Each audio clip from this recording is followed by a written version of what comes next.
help me reach 1,000 subscribers. Please like the video and share your thoughts on the video. Your feedback helps make the contents better. Now let's get to the story. My name's Daniel Carter, and I'm 32 years old. Right now, I'm sitting at a table decorated with gold ribbons and fake snow, holding a pen that weighs about 1,000 pounds. Around me, Christmas music is playing, some cheerful nonsense about joy and togetherness. My soon-to-be ex-wife's family is laughing. Actually, laughing isn't the right word. They're howling, cackling, like I'm some stand-up comedian who just delivered the punchline of the century. Except the joke is me. "Come on, Danny boy," my wife's brother, Trevor, slurs from across the table, his face red from expensive whiskey. "Just sign the damn papers so we can all enjoy the party. You're killing the vibe, man." I look down at the divorce documents spread out in front of me like a menu at a restaurant I never wanted to eat at. My hand is shaking.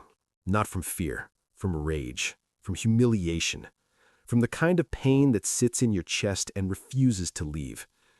My almost ex-wife, Jessica, is standing about 10 feet away.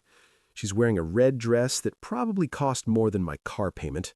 Her arm is wrapped around Marcus Wellington III, some hedge fund manager with perfect teeth and a last name that sounds like a law firm. She's laughing too. Not at anything funny, just laughing because everyone else is. "Sign it, Daniel," she says, her voice cutting through the music. "We've all moved on. It's time you did too." Moved on. Right. As if 4 years of marriage can be folded up and tossed in the trash like wrapping paper. As if I didn't work 2 jobs to help pay for her mother's medical bills. As if I didn't spend every weekend fixing her father's car because he was too cheap to take it to a mechanic. Before we continue, I want to take a moment to thank you for being here. If this story resonates with you, please subscribe and ring that bell. And for our friends in the US and the Philippines, we'd love to hear your thoughts in the comments. Your voice truly matters to us, and it helps us grow and connect on a deeper level. I want to say something. I want to stand up and tell every single person in this room exactly what I think of them. But I don't, because that's not who I am. I'm Daniel Carter, the guy who keeps his head down, the guy who doesn't make waves, the guy who married into a family that never thought he was good enough and spent 4 years proving them right. So I pick up the pen, and I sign. The room erupts. I'm not kidding. They actually cheer.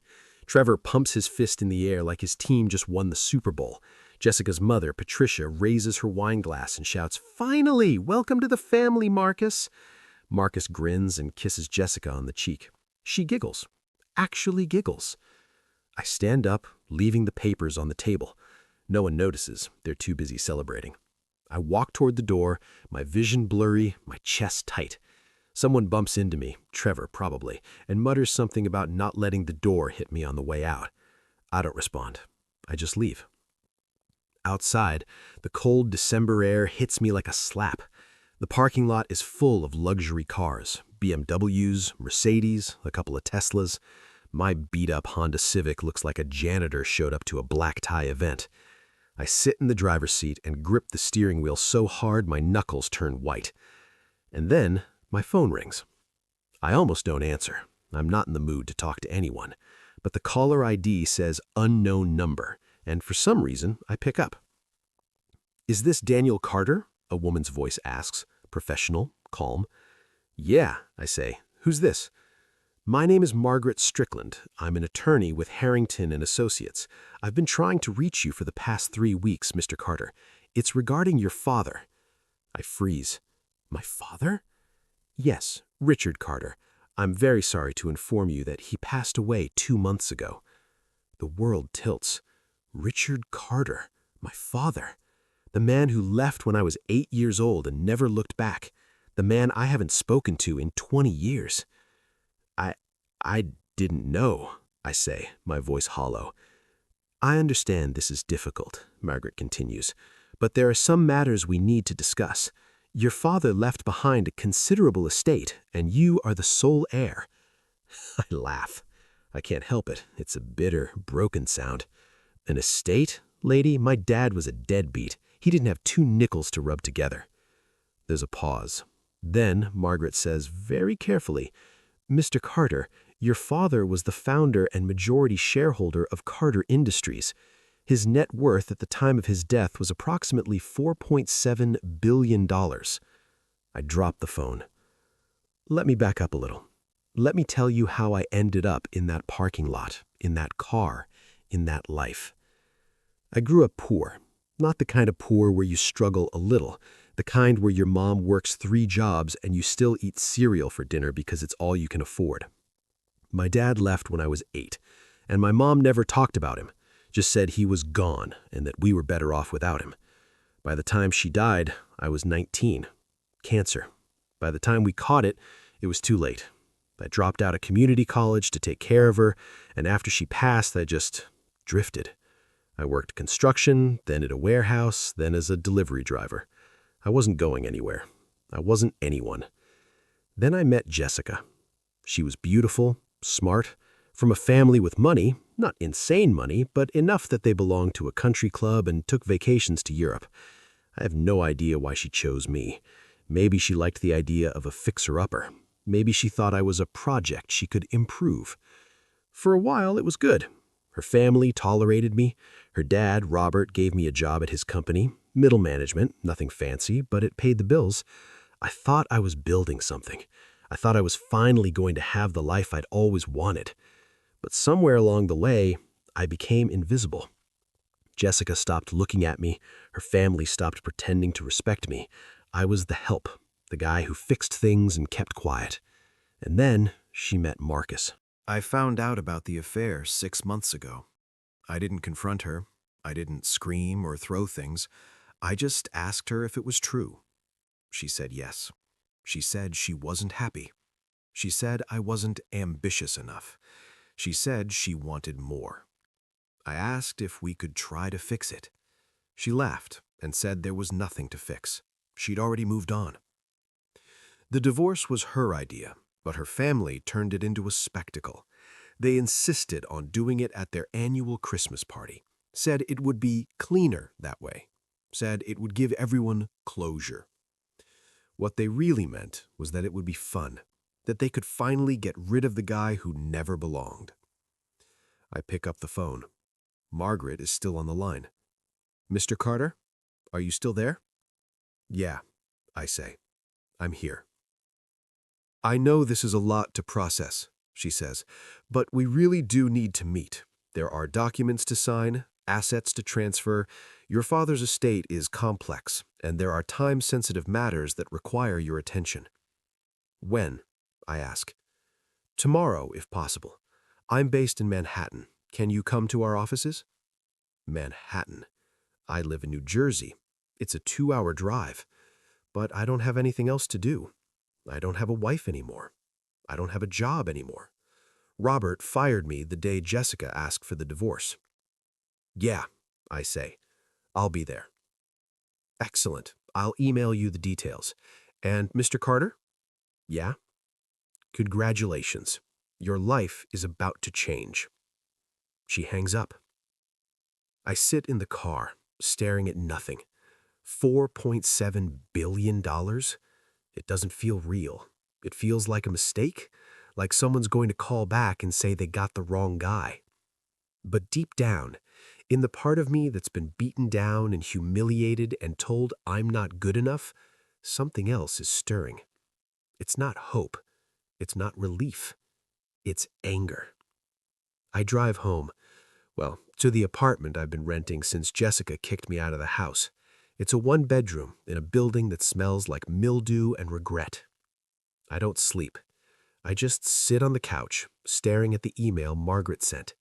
The address of the law firm, the time of the meeting, the list of documents I need to bring. And I think about Jessica, about her family, about the way they laughed tonight. They have no idea what's coming. The next morning, I put on the only suit I own, a cheap thing I bought for job interviews that never went anywhere, and drive into the city. Margaret's office is on the 54th floor of a building that looks like it was designed to make people feel insignificant. The lobby has marble floors and a chandelier that probably costs more than I've made in my entire life. Margaret meets me in a conference room. She's in her 50s, sharp-eyed, wearing a suit that screams competence.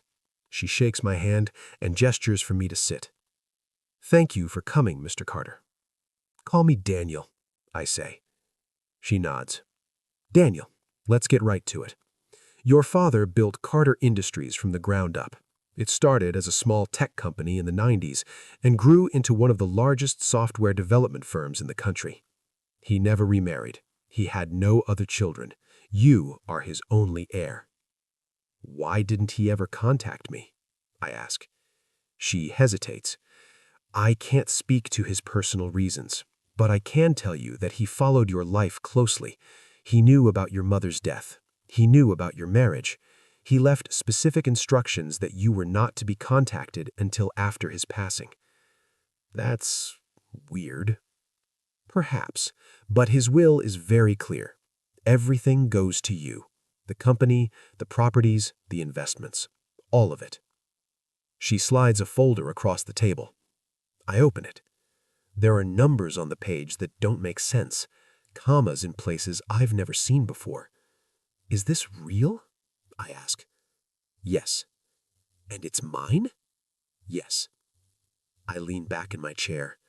My head is spinning. What do I have to do? Sign the paperwork, meet with the board of directors, decide how you want to manage the estate. You can sell the company, keep it, hire someone to run it. It's entirely up to you. I stare at the folder, at the numbers, at the life I never knew existed. And then I think about last night, about signing those divorce papers, about Jessica's laugh, about Trevor's smug face, about Patricia toasting to my failure. I want to keep it, I say. Margaret raises an eyebrow. "The company?" "All of it." She smiles. "Then let's get started." Over the next 2 weeks, I learned more about my father than I ever knew when he was alive. Richard Carter wasn't just rich. He was a genius, a workaholic, a man who built an empire and then died alone in a penthouse overlooking Central Park. I also learned that I'm not just inheriting money, I'm inheriting power. Carter Industries owns a dozen subsidiary companies. Real estate, tech patents, investments in everything from renewable energy to artificial intelligence. My father's name carried weight, and now that name is mine. I don't tell anyone. Not yet. I move out of my crappy apartment and into a hotel in Manhattan while I figure out what to do with the penthouse. I buy new clothes. I get a haircut. I start working with Margaret and the board to understand how everything works. And I plan. Because here's the thing about people like Jessica and her family. They only respect one thing: money, power, status. They spent 4 years looking down on me because I didn't have those things. Now I do. And I'm going to make sure they know it. It's early January when I make my move. Robert, Jessica's father, owns a mid-sized marketing firm called Hastings & Associates. It's his pride and joy. He built it himself, just like he loves to remind everyone. What Robert doesn't know is that his company is hemorrhaging money. Bad investments, clients leaving, a lawsuit from a former employee that's about to go public. I know all of this because I had Margaret's team dig into it. Carter Industries offers to buy Hastings & Associates. We offer a fair price, more than fair actually. Robert would be stupid to say no. He says no. He tells his attorney that he doesn't need help from some tech vultures, that his company is fine, that he'll never sell. So I wait, and I watch. 2 weeks later, the lawsuit goes public. It's bad. Sexual harassment allegations against one of Robert's top executives. The story hits the local news. Clients start pulling out. Hastings & Associates stock, what little of it exists, tanks. Now Carter Industries makes another offer. Lower this time, much lower. Robert has no choice. He sells. When the deal closes, I make sure I'm the one who shows up to sign the papers. I walk into Robert's office wearing a suit that costs more than his car. Margaret is with me, along with 2 other attorneys. Robert stares at me like I'm a ghost. "Daniel," he says. "Hi, Robert," I say, sitting down across from him. "Nice office. Shame you're losing it." His face goes pale. "What are you talking about?" "Carter Industries just bought your company," I say. "I'm Carter Industries." He looks at Margaret, at the attorneys, back at me. "That's not possible," he says. "It's very possible," I say. "See, my father, Richard Carter, he left me everything, and now I own your company, which means I own you." Robert's jaw tightens. "You can't do this." "I just did." I stand up. Margaret hands him the papers. He doesn't sign. He just sits there, shaking. "Oh, and Robert," I say, pausing at the door, "you're fired. Clean out your desk by the end of the day." I don't stop there. Trevor, Jessica's brother, works at a venture capital firm, a firm that, as it turns out, has been trying to secure a partnership with Carter Industries for months. I make sure that partnership never happens. I spread the word through the right channels that Trevor is unreliable, a liability. Within a month, he's out of a job. Patricia, Jessica's mother, sits on the board of a charity organization, a charity that relies heavily on donations from Carter Industries. I pull the donations. The charity doesn't fold, but Patricia is forced to step down in disgrace. One by one, I dismantle the world that laughed at me. And then, finally, I get to Jessica. She's still with Marcus. They're engaged now, actually. I see the announcement on social media. Big ring, bigger smile. Marcus works for Wellington Capital, a hedge fund that manages billions. It's a good job, a prestigious job. It's also a job that depends heavily on clients like Carter Industries. I invite Marcus to lunch. He accepts, probably thinking it's a business meeting. We meet at a restaurant in Manhattan, the kind of place where the menu doesn't have prices. Marcus is all charm, all confidence. He shakes my hand and orders an expensive wine. "So," he says, leaning back in his chair, "I hear you've had quite the year, Daniel. Congratulations on the inheritance." "Thanks," I say. I have to admit I was surprised when I heard. Jessica never mentioned your father was Richard Carter. She didn't. No one did.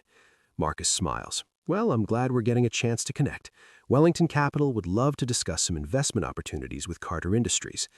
"I'm sure you would," I say. He starts talking about portfolios and returns and synergy, all the buzzwords people like him love. I let him talk. I nod. I smile. And then I say, "Marcus, I'm pulling all of Carter Industries' accounts from Wellington Capital, effective immediately." His smile falters. "I'm sorry."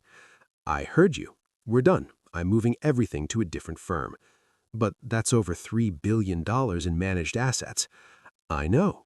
You can't just—" "I can, and I am. See, Marcus, you made a mistake. You started dating my wife before the divorce was finalized. You stood next to her family while her family humiliated me. You laughed." His face goes red. "That's not—" "I'm not finished," I say. "I've also had a word with your bosses. Turns out losing a client like Carter Industries doesn't look good on your record. In fact, it looks really, really bad." Marcus stands up. "You bastard." "Sit down," I say. He doesn't.